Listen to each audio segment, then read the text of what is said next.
Israel और Hamas के मोर्चे के युद्ध से बहुत बड़ी खबर आ रही है। हमास की आर्म्स ब्रिगेड कसाम ब्रिगेड ने एक बड़ा वीडियो जारी किया है जिसमें उसने इजराइल के कई टैंक्स को निशाना बनाया है। जी हाँ, एक के बाद एक कई टैंक्स को हमास की अल कसाम ब्रिगेड ने उड़ाया है। वीडियो में आप साफ तौर पर देख सकते हैं कि किस तरीके से गाजा पट्टी के भीतर हमास के लड़ाके इजराइल के टैंक्स को चुन चुन कर निशाना बना रहे हैं और बाकायदा एंटी टैंक मिसाइल से उनको उड़ाया जा रहा है।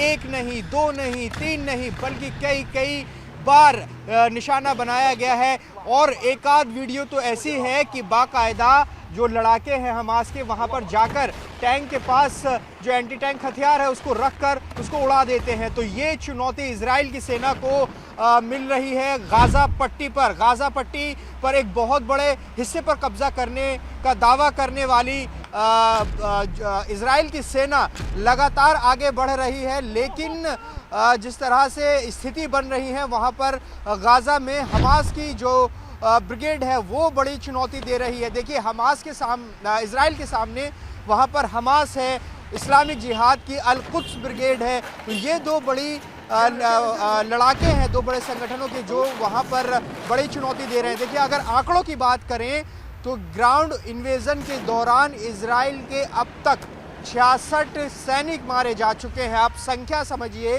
कि किस तरीके से इजराइल के जो सैनिक हैं वो गाजा पट्टी के अंदर मारे जा रहे हैं। वहीं इजराइल भी हमास के बड़ी संख्या में लड़ाकों को मार गिराने का दावा करता है। तो एक लगातार जो जंग है वो बेहद भीषण होती जा रही है। उत्तरी गाजा पर कब्जे का दावा कर चुका है, अल शिफा के भीतर घुस चुका है इजराइल, लेकिन अब साउथ गाजा की तरफ लगातार बढ़ रहा है। देखिए, इजराइल के प्रधानमंत्री बेंजामिन नेतन्याहू का साफ तौर पर यह कहना है कि जब तक हमास खत्म नहीं हो जाता ये युद्ध रुकने वाला नहीं है। लेकिन हमास की ताकत क्या है इस युद्ध में?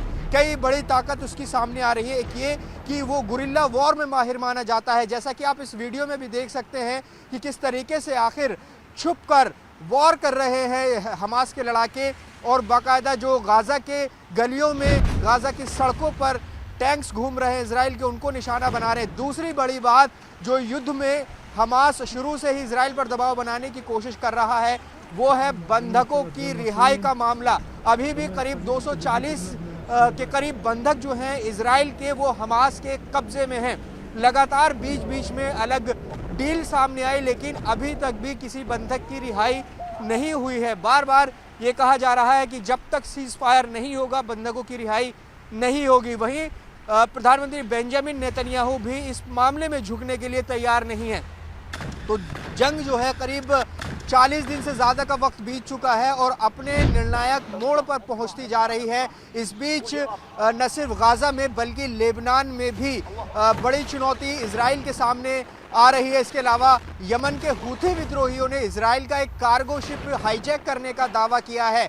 तो ये कई ऐसे मोर्चे हैं जो इजराइल के खिलाफ इस पूरी जंग में अब तक खुल चुके हैं, लेकिन इजराइल अभी भी इस जंग में शामिल है। वो पूरी जंग को जीता नहीं है, जीतने की घोषणा नहीं की है, लेकिन इसके बावजूद जंग लगातार जारी है। हमास जहां एक तरफ चुनौती बना हुआ है तो वहीं हिजबुल्लाह भी लेबनान में ताबड़तोड़ हमले कर रहा है। न्यूज़ 18 इंडिया लगातार लेबनान से आपको हिजबुल्लाह और इजराइल की जो वॉर है वो दिखा रही है। लगातार की जो स्थिति है इस युद्ध की बदलती जा रही है। कई मोर्चे इजराइल के सामने खड़े हो गए हैं। तो ये तस्वीर हम आपको दिखा रहे हैं किस तरीके से हमास ने कि अल कसाम ब्रिगेड ने ये जारी की है और किस तरीके से इजराइल के सैनिकों को निशाना बनाया है और बड़ी संख्या में हताहत होने का दावा किया है। तो ये युद्ध बढ़ता ही जा रहा है जिसने पूरे पश्चिमी एशिया को हिलाकर रख दिया है। पश्चिमी एशिया का ही नहीं बल्कि पूरी दुनिया का इस वक्त सबसे बड़ा मुद्दा इजराइल हमास का युद्ध बना हुआ है।